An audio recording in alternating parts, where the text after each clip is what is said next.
وَمِمَّنْ خَلَقْنَا أُمَّةٌ يَهْدُونَ بِالْحَقِّ وَبِهِ يَعْدِلُونَ، اور انہی میں سے جو ایسے ہیں جو ہم نے پیدا کی ہے ایسی امت جو راہ دکھاتی ہے حق کے ساتھ اور حق کے ساتھ عدل و انصاف پر قائم ہے. یعنی کون؟ اہل حق، اہل ایمان، مسلمان. جہاں کوئی اللہ کے ساتھ شرک کر رہے ہیں نا تو اللہ نے اپنے وہ بندے بھی پیدا کیے ہیں کہ جو توحید بھی اسی طرح بیان کر رہے ہیں. بلکہ میرا تو یار یہ دعویٰ ہے، شرک اتنا شد و مد کے ساتھ لوگوں نے نہیں کیا جتنا لوگوں نے توحید شد و مد سے بیان کی ہے. تو اللہ تعالیٰ ایسے بندوں پر فخر کرتا ہے جو اس کی توحید کو بلند کرتے ہیں. سبحان ربک رب العزت عما یصفون. دیکھیں نا سورہ الصافات میں اللہ نے ایک ایک نبی کا ذکر کیا ہے. یار اللہ کو جو بندے پسند ہیں نا وہ اس کے پیغمبر ہیں، حقیقت بات ہے. اس لیے میں اکثر کہتا ہوں کہ اگر اس کائنات کی سب سے بڑی کوئی دعا ہے نا تو یہ ہے کہ یا اللہ پیغمبر بنا دے. لیکن یہ دعا حرام ہے کیونکہ پیغمبر کا عہدہ وہبی ہے، کسبی نہیں ہے. وہبی ہے یعنی گاڈ گفٹڈ، کسبی یعنی ایفرٹ پٹ کر کے نہیں آپ حاصل کر سکتے.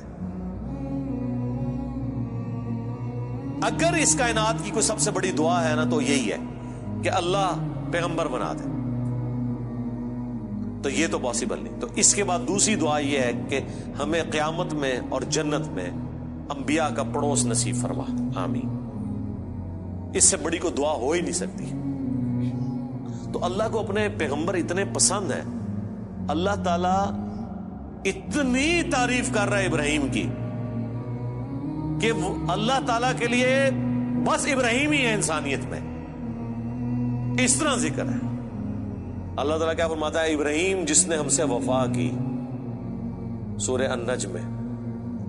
سورۃ البقرہ میں اللہ تعالیٰ فرماتا ہے جب جب آزمایا ابراہیم کو اس کے رب نے تب تب وہ کامیاب ہوا.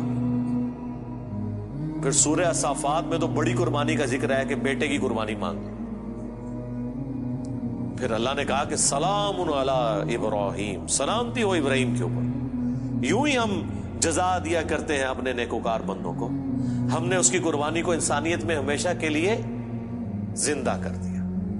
آج امت محمدیہ ہے لیکن قربانی کو کہتی ہے سنت ابراہیمی، حج کو کہتی ہے سنت ابراہیمی، اسلام کو کہتی ہے دین ابراہیمی. ملت ابیکم ابراہیم هو سماکم المسلمین من قبل وفی ھذا.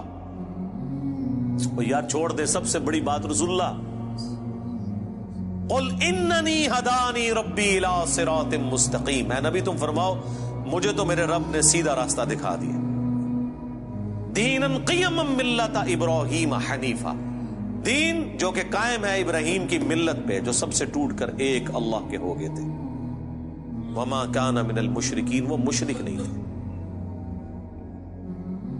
پھر سورہ نحل میں اللہ نے فرمایا ابراہیم اکیلے پوری امت ہے، اکیلا پوری امت.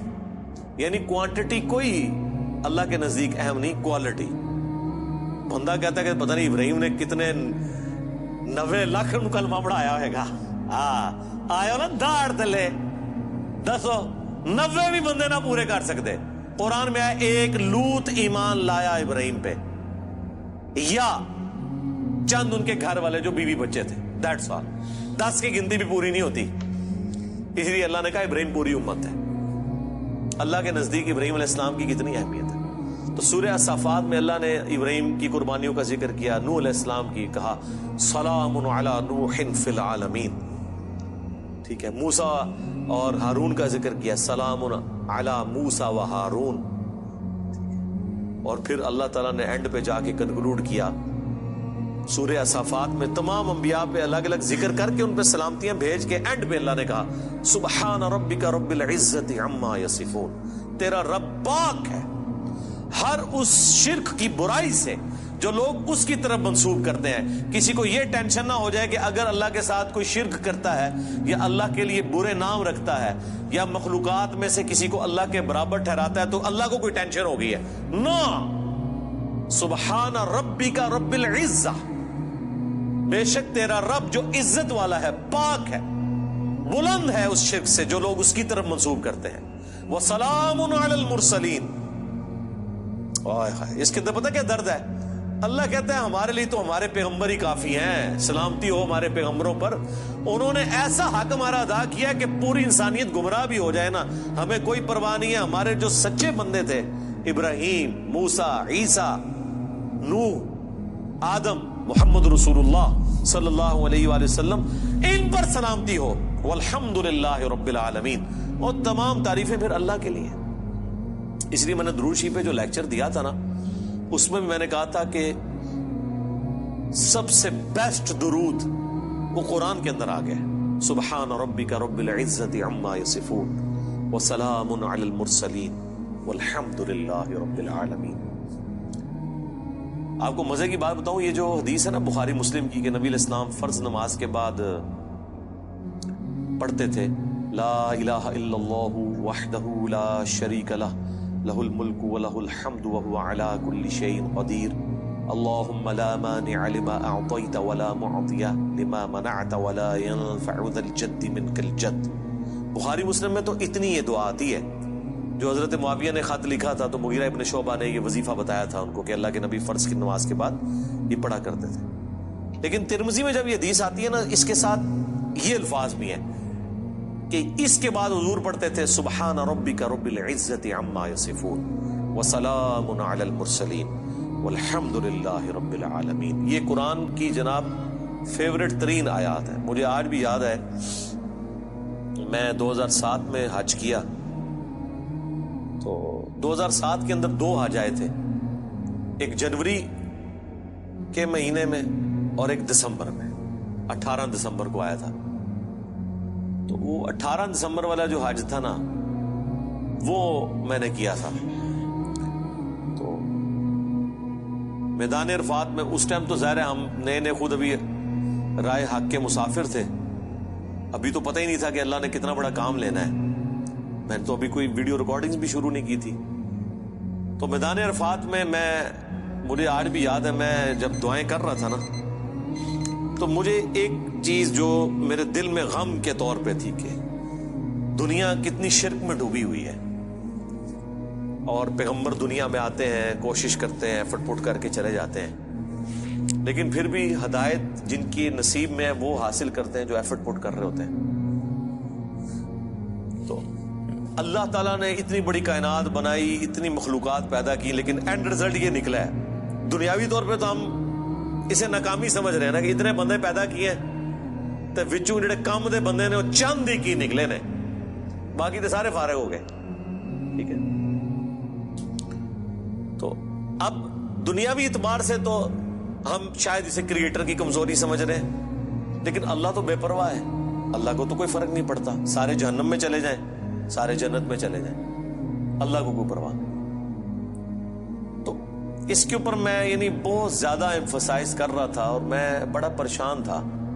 تو اس وقت اچانک جو ہے نا اللہ تعالیٰ انسان کو چیز یاد دلواتا ہے نا، تو مجھے اللہ تعالیٰ نے میرے دماغ میں یا میرے دل میں یہ چیز ڈالی کہ سبحان ربک رب العزت عما یصفون، تمہارا رب پاک ہے جو عزت والا ہے ہر اس شخص کی برائی سے جو اس کے ساتھ شرک کو منسوب کرتا ہے۔ وسلام علی المرسلین، رسول ہی کافی ہیں۔ ویسے تو اللہ رسولوں کی عبادت کا بھی محتاج نہیں ہے، لیکن اگر اللہ تعالیٰ نے مخلوقات میں پیدا کیا ہے تو وہ رسولوں نے ایسا بیسٹ پرفارم کیا ہے کہ اللہ کہتا ہے ہمارے رسول ہمیں کافی ہیں۔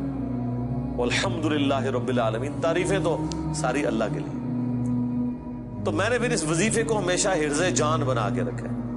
میں ہمیشہ کوشش کرتا ہوں کہ میں اپنی ہر نماز کی پہلی رکعت میں یہ سورہ فاتحہ کے بعد پڑھوں، سبحان ربک رب العزت عما یصفون وسلام علی المرسلین والحمد للہ رب العالمین۔ میں نہیں سمجھتا کہ اس سے بیسٹ الفاظ میں آپ اپنے رب کی طرف رجوع لا سکتے ہیں۔ ساری گمراہیاں، سارے شرک اللہ کو کوئی نقصان نہیں پہنچا سکتے۔ سبحان ربک رب العزت عما یصفون۔ اور اللہ کے بعد اگر کوئی حقدار ہے نا کہ اس کا شکر ادا کیا جائے تو وہ اللہ کے پیغمبر ہیں، جنہوں نے کمٹمنٹ کے ساتھ اللہ کی مخلوق تک اپنا پیغام پہنچایا، اور وہ اللہ نے اس میں ایڈ کر دیا وسلام علی المرسلین، سلام ہو رسولوں کے اوپر، والحمد للہ رب العالمین، اور تمام تعریفیں اس رب کے لیے جو سارے جہانوں کا پالے. تو میرے بھائی قرآن جس کو پاپا مانتا ہے نا وہ پیغمبر ہوتے ہیں. باقی آپ کے بنائے ہوئے پاپے ہیں, باقی سارے فالوورز ہوتے ہیں. قرآن کی ڈاکٹرین میں امام وقت کا پیغمبر, قرآن کی ڈاکٹرین میں اللہ کا نمائندہ وقت کا پیغمبر. اس لیے سورہ زمر میں آتا ہے جب جہنمی جہنم میں پھینکے جائیں گے نا تو فرشتے پوچھیں گے تمہارے پاس کوئی پیغمبر نہیں آیا تھا؟ وہ کہتے ہیں آیا تو تھا لیکن ہم نے جھٹلایا. حالانکہ پیغمبر تو صرف ان کے پاس آیا ہوتا ہے جن کے سامنے ہوتا ہے. جب ہم سے پوچھا جا رہا ہوگا کہ آپ کے پاس کوئی پیغمبر آیا تھا, ہم کہیں گے کہ آیا تھا, تو ہماری موجودگی میں تو نہیں آیا. اللہ جس کو امام ڈکلیئر کیے ہوئے وہ وقت کا پیغمبر ہوتا ہے, چاہے آپ نے اسے دیکھا ہے یا نہیں دیکھا, آپ اس کی زندگی میں ہیں یا نہیں ہے. آپ کے لیے جس کو اللہ نے پیغمبر بنایا نا, اللہ نے آپ کو اس کے ریفرنس سے, اور یہی قرآن میں ہے کہ ہر شخص کو اس کے امام کے ساتھ اٹھایا جائے. ٹھیک ہے جی, اللہ تعالیٰ سے دعا ہے جو حق بات میں نے کہی ہمارے دلوں میں راسخ فرمائے, جو کوئی غلط بات میرے منہ سے نکل گئی اللہ تعالیٰ دھو ڈالے, معاف فرما دے, قرآن و سنت کی تعلیمات پر عمل کر کے دوسرے بھائیوں تک پہنچانے کی توفیق عطا فرمائے. سبحانک اللہم و بحمدک اشہد ان لا الہ الا انت استغفرک و اتوب الیک وما علینا الا البلاغ المبین. جزاکم اللہ خیرا.